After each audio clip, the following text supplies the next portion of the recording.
ये एक rice cooker है, इसका फॉल्ट है इसमें जो प्लग लगाया, और इसका फॉल्ट था ये वाला जो फ्यूज है, जल बोर्ड लिखा है, तो ये फ्यूज हो गया ख़राब।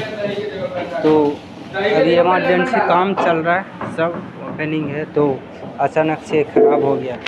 तो इसका उपाय यही है कि इस तरीके से ये जो जल बोर्ड वाला फ्यूज़ है, इसको एक पतला सा तार लेना है, हल्का सा जो इंटरनेट का हल्का कैट 6 होता है वहाँ से निकाल के, मैंने यहाँ से लेके यहाँ निकाल दिया। अब चल रहा है, अब चल गया है।